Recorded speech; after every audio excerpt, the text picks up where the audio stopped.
Shadows of the Future by Storm Queen 873. Chapter 22. Obi-Wan opened his eyes and blew out a breath, summoning the Force and using it to strengthen the muscles in his forearms. Once they were at the proper level, he flicked both his wrists just so. He was rewarded with a satisfying pop when the binders opened. Grinning, he massaged his wrists a little, using the Force to release some of the soreness that settled in them from the action. Now that it was free, he was able to turn and examine the binders. He'd been hoping to take them with him, so that he could teach the rest of the Jedi the trick to opening them in case they ever ran into something similar. After studying them carefully, he sighed a little. It was going to be more difficult than he wanted. Undaunted and determined, he pressed his lips together and summoned the Force, using it to weaken the duracrete surrounding the hook that the binders were linked to. As he did so, he wiggled the hook back and forth, blowing at the dust the action created so that he could clearly see what he was doing. It didn't take long until the extensive hook came free of the wall entirely, and Obi-Wan allowed himself a small smile as he brushed away the little bits of duracrete. That hadn't been so bad after all. After hooking the freed binders to his belt, he reached out with the Force again, searching for the controls that made the wall move. He gasped a little when chills danced across his spine, signaling the arrival of a dark center, and bit back a curse when he sensed a very familiar presence. I was too slow, he thought, trying to decide the best way to hide himself. After throwing up a set of Guinness shields, he leapt upwards, pressing his back against the ceiling and bracing his feet above where the door would appear. He molded the Force into a kind of rod that spanned the walls, forming a gymnastic bar of sort, and he gripped it tightly, tensing in preparation. It wasn't a moment too soon as the wall slid back, and once it opened just enough to let one person pass through, the Sith apprentice stormed in underneath him, anger rolling off the Zabrak in gigantic waves. Obi-Wan steadied himself, waiting only a few seconds before swinging downwards, and his feet caught Maul square in the back. With the help of a Force push, Obi-Wan sent him flying into the opposite wall. Landing and throwing himself out into the hall, he summoned his lightsaber from where it was clipped to the Sith's belt and slammed his palms against the button to close the wall. He heard Maul pick himself up and growl just as the wall slid shut, and Obi-Wan didn't waste any more time. He ignited his lightsaber and destroyed the controls before taking off down the hall towards Anakin's cell. He knew it wouldn't hold the Sith for long since he had been unable to wrench Maul's own lightsaber away. He hadn't been able to see it and didn't have the time to really stretch out and find it. It'll have to do, he thought as he slid to a halt before Anakin's cell and palmed the door open. The boy was waiting for him, eagerly, looking so much better than he had previously, though the bruise still marred the side of his face, and he grinned broadly when he saw Obi-Wan. Finally! He exclaimed before throwing himself at the Jedi, who caught him in a relieved hug. I was beginning to think you'd forgotten about me, or something terrible had happened. I couldn't possibly forget about you, Annie, he replied as he gave the boy's hair an affectionate ruffle, especially when you're able to pester me through the bond we share. Anakin opened his mouth to make some kind of retort when a horrible hissing sound filled the air. Both turned in alarm to see the red blade of a lightsaber steadily slicing through the wall of Obi-Wan's old cell. Uh-oh, Anakin whispered, his eyes going wide. Come on, we don't have much time, Obi-Wan said. Let's get out of here. Palpatine snatched up his communicator when it buzzed loudly. Yes, he snapped into it, irritation flashing through him. They've escaped, came the furious phrasm of his apprentice. Somehow that Padawan was able to get the binders off. What? Palpatine thought with a rush of anger. Such a feat was supposed to be impossible. What's happening now, then? He asked, once he was calm enough to form a reply. The little Jedi Kong was waiting for me. He hid his presence until the last minute and escaped when my back was turned.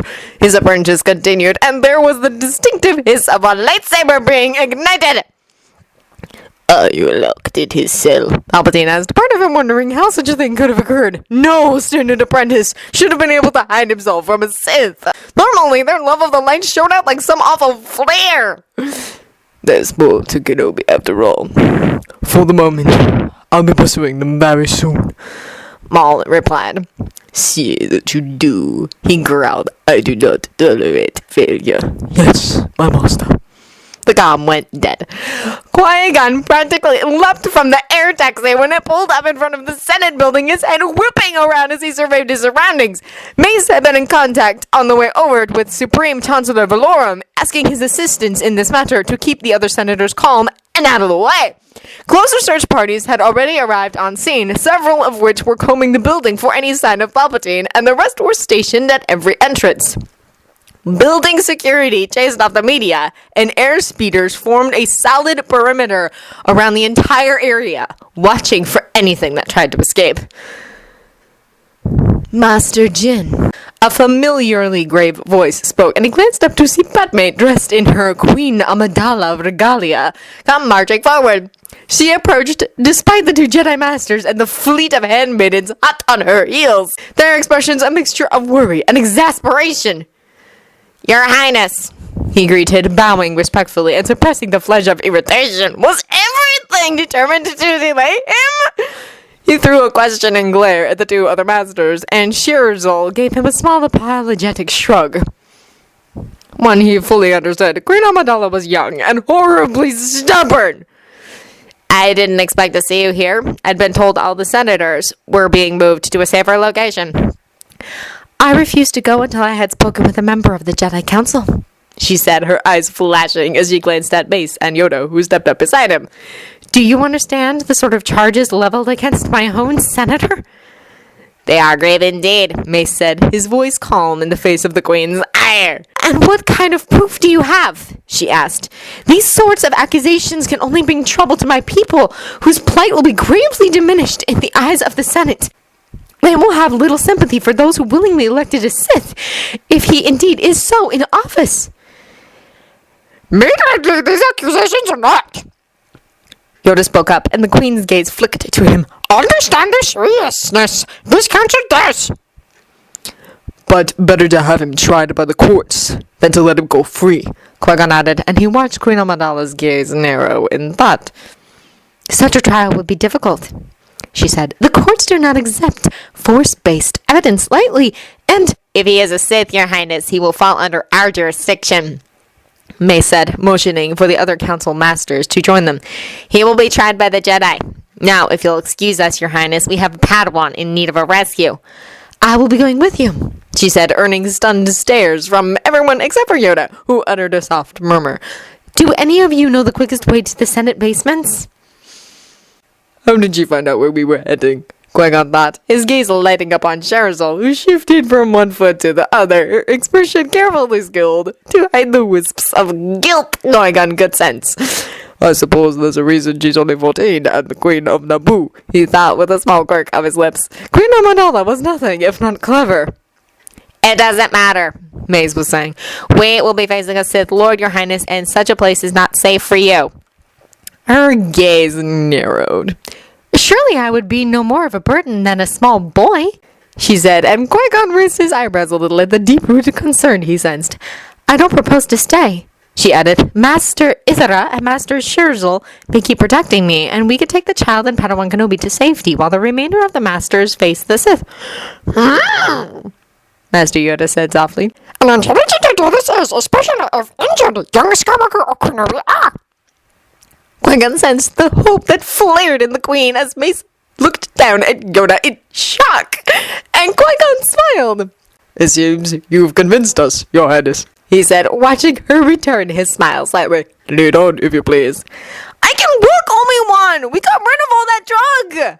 Obi-Wan heard Anakin protest, though he wrapped his arms around Obi-Wan's neck, clinging to him as they hurried. Obi-Wan had scooped up Anakin and raced towards the stairwell the moment it became clear that Maul was rapidly escaping! Alright, really? I know you are, Annie, and I'll put you down if you really don't like me carrying you, he said, climbing the stairs two at a time, his gaze narrowing on the raised platform before him. Maul apparently had been in a hurry when he'd come down, as he hadn't bothered with the lift. But you have to admit it's faster this way, and I'd rather get out of here before that Gochu apprentice, as you say, and it gets free. Or he felt more than saw Anakin smile. It's so weird to hear you swear, the boy said, his amusement evident in his voice, and Obi-Wan tightened his grip a little, calling on the Force as he jumped up Anakin let out a surprised squeal, his fingers digging into Obi-Wan's back as they flew upwards and landed on the platform gracefully. When the gate opened for them, Anakin pulled away enough to give Obi-Wan a rather pointed glare. Warn me next time you do something like that! Obi-Wan grinned apologetically. Sorry, Annie, he said. Would you like to run on your own now, or should I keep carrying you? I'll stay where I am, thanks, Anakin replied, clinging to Obi-Wan as they started moving again up the second flight of stairs. He felt his heart pounding in time with his feet, his force sense shrieking in warning as Maul began the pursuit. They had to get up into the corridors and beyond the shield so Obi-Wan could figure out where they needed to go next. Hopefully Palpatine was running away to hide instead of heading down to face them. They reached the large room with a window and were almost to the spiral stairs when the door hissed open behind them. No! Obi-Wan spun to see Darth Maul glowering at him, the dark side whipping around the Zebrak in response to his anger. The Sith held his deactivated lightsaber in his right hand, his lips pulling back in a snarl that was burned into Obi-Wan's memory ever since he watched the apprentice murder his master. Annie? When I say so, I want you to run for the door at the end of the platform. It'll lead you out of here, he sent to the boy, letting him slide to the ground as Obi-Wan kept his gaze locked with Maul's. What? Obi-Wan, I'm not going to leave you! Anakin replied, staring up at him in shock. I might be able to help somehow! One of us has to get to the other Jedi, Annie. He reasoned, watching the boy scowl from the corner of his eye. Maul stuck closer, twirling the lightsaber hilt, and Obi-Wan moved in front of Anakin protectively. I could beat him, but I don't want you to be caught up in any battle. Not until you're able to fight back. Anakin simmered with frustration, but Obi-Wan sensed he understood what was being asked of him, no matter how much he disliked it. Alright, he grumbled as Obi-Wan unhooked his lightsaber, watching as Maul's snarl became more of a satisfied smirk. Go! Obi-Wan yelled as the Sith ignited one side of the double-bladed lightsaber and flew at them! As Obi-Wan caught the attack with his own weapon, he felt Anakin running as fast as he could towards the door in the distance. You won't get far, Jedi. Maul hissed through their crossed blades. I can kill you easily. Then let's see you try, he replied, blowing out a breath and releasing some of the blocks over his abilities, as well as the Kidness shields. Maul stepped back and spun, striking out at him several times. Obi-Wan countered quickly and easily, letting his focus narrow on his opponent, and the Force curled around him as he knocked the Sith back. He watched as Maul's yellow eyes widened fractionally as they faced up, but they narrowed soon thereafter, and the two circled each other warily. Wasn't what you were expecting? Obi-Wan asked, smirking a little, and earned a nasty snarl from Maul. The Sith then launched himself into several furious attacks, his blade falling swiftly as the two danced back towards the window. Obi-Wan parried each blow as they moved, part of him quietly assessing Maul's strength and skill. He was indeed powerful and well-trained, but he was still an apprentice. Obi-Wan was not.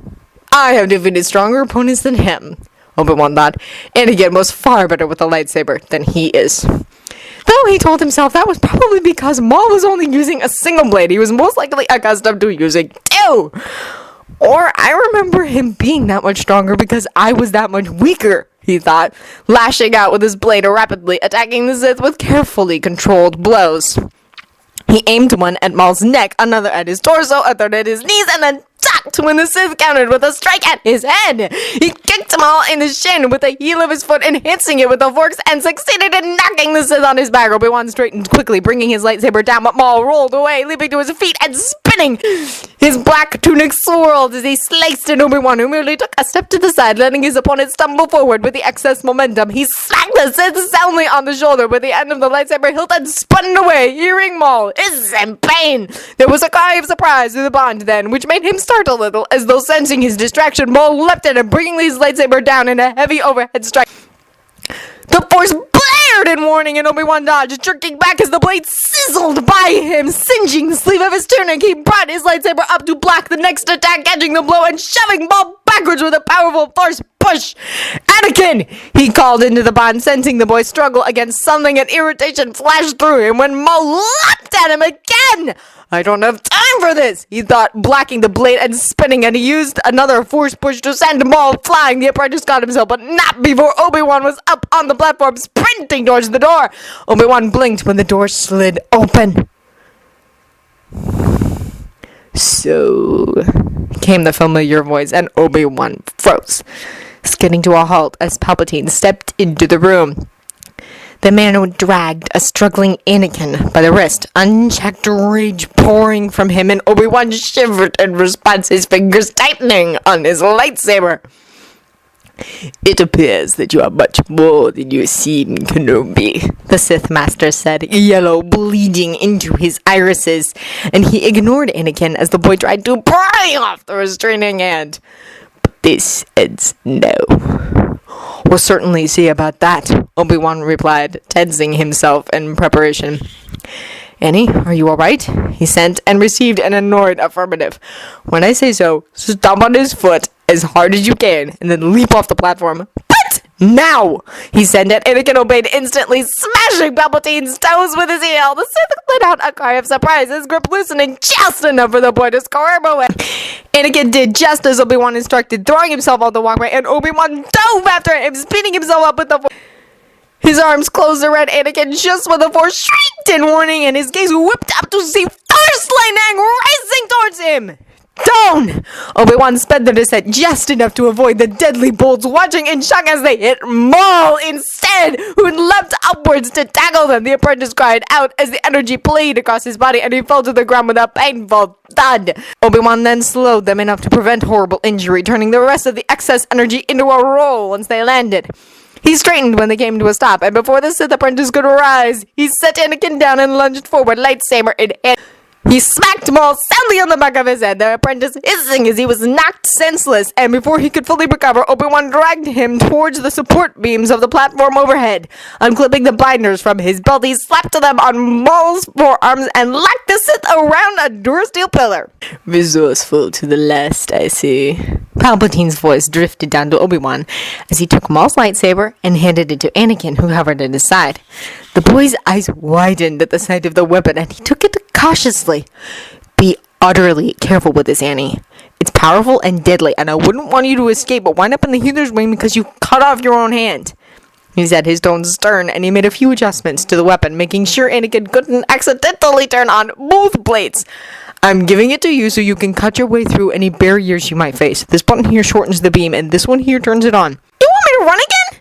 Anakin asked, sounding both worried and afraid. But Palpatine is a master, isn't he? Can you beat a master? And what if the other guy gets free? Obi-Wan, you can't beat both of them!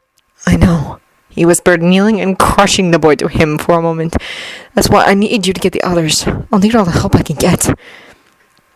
Anakin nodded, his small arms hugging Obi-Wan as best he could. I will! And I'll hurry!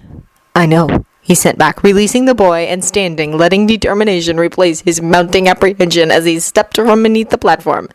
Palpatine stood in the exact center of the room, dark power swirling about him, and part of Obi-Wan gulped.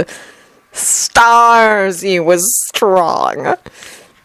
You won't succeed, Palpatine, he said, taking a few steps toward the man and drawing himself up. He let the Force wash over him, bringing with it welcome waves of calm. The other Jedi will be here soon, and you won't be able to escape. Such confidence, Palpatine replied, smirking and shaking his head, and Obi-Wan sensed Anakin slinking through the shadows below the platform as he headed for the stairs. You may be more than a mere apprentice, Kenobi, but you are nothing compared to me. You won't last long enough for your rescuers to save you. I will, he said, adjusting his grip on his lightsaber, blowing out a breath and loosening the last of the blocks over his Force presence. He would need every scrap of power and skill if he hoped to defeat Palpatine. I have no choice. Young fool, the Sith hissed, lifting his hands. Another blast of Force lightning crackled towards Obi-Wan, who was more than ready. He brought up his lightsaber, just as he had done when faced with Dooku, and then lightning diffused across the blade harmlessly. He felt a stab of satisfaction when Palpatine blinked, drawing his hands back, and Obi-Wan lifted his chin a little. "I'm afraid that won't work, Senator," he said, and Palpatine drew himself up in response, his gaze darkening in cool anger. Obi-Wan took a few more steps forward, slowly letting his mind connect deeply with the Force, its soothing calm pulsing through his veins. "Then I suppose there is only one way to resolve this," the Sith snarled, snapping his wrist, and a lightsaber appeared in his hand. Obi-Wan sat himself, his feet a short distance apart. His other hand joined the first around his own lightsaber, bringing up the blade into a ready position. "I suppose so." Obi-Wan threw off the last of his blacks, the Force flooding him with quiet strength. Blue and red blades locked before both opponents spun away, slicing at each other rapidly as they moved. Their battle began. Anakin wasted no time in getting up the stairs once he saw Obi-Wan and Palpatine start hacking at each other with their lightsabers, climbing the spiral steps as fast as he could and sprinting down the walkway towards the door. He slid to a halt, though, when he went to slam his palm on the controls, part of him sinking terribly. The controls were completely destroyed! Now what? He asked himself, sparing a glance at the ensuing battle. Obi-Wan and the Sith were a couple of blurs, bashing each other back and forth across the room. Palpatine was surprisingly nimble, even with all those heavy-looking robes he wore, and Anakin shivered as the energy around him seemed to coil and explode. He didn't dare ask Obi-Wan what to do for fear of fatally distracting him, and then his gaze landed on the weapon in his hand. "I wonder if this will cut through the door," he thought, holding the hilt parallel to the floor and as far away from him as he possibly could before pressing the on switch. There was a now familiar snap hiss, and a red blade shot from one end of the lightsaber. Righting it carefully, Anakin turned to the door and plunged the blade through the durasteel, feeling a rush of relief when it sliced through easily. Biting his lower lip and focusing intently, he began to cut, dragging the blade through the metal and making a relatively straight line across the door. Once complete, he shut the weapon down and kicked at the lower half of the door, which groaned before falling over. Anakin felt a burst of pride, but his attention snapped to the fighters when he heard Obi-Wan cry out. The Jedi had been tossed into a wall, and Anakin noticed that his tunic was singed in several new places, sweat beading on his forehead. Uncontrollable fear rose in Anakin as he watched Palpatine advance, the man's horrible cackle filling the air, but Obi-Wan's eyes snapped open and the energy around them pulsed powerfully. The Sith went flying backwards and Obi-Wan pushed himself away from the wall. Drawing a deep breath, he lunged after Palpatine. "I can't stay and watch this," Anakin thought reluctantly, trying to find every shred of him that wanted to help against the Sith Master. "The only good I can do right now is to bring the Jedi back here, and every second I waste shortens Obi-Wan's chances of living!" He had to get moving, so after sending his promise to hurry along the bond, he fled the room, sprinting down the dark hall. His eyes adjusted quickly, letting him avoid tripping over the occasional step that appeared, and eventually he reached the place Palpatine had caught him before. It was a dimly lit landing with 3 branching halls, and he'd been forced to stop so he couldn't figure out which way to go. This time he didn't stop. He remembered which one Palpatine came from and raced down that one. The hallway became progressively brighter as the artificial lighting grew stronger, and suddenly Anakin skid to a halt, feeling like he'd just run through an unseen curtain of ice water. "What?" he thought, shivering, and gasped. He couldn't feel Obi-Wan through their link. "No!" he exclaimed, turning around without thought and racing back the way he'd come. He plunged through that invisible curtain, chills dancing across his skin, and then began frowning. Obi-Wan's presence reappeared. "What was going on?"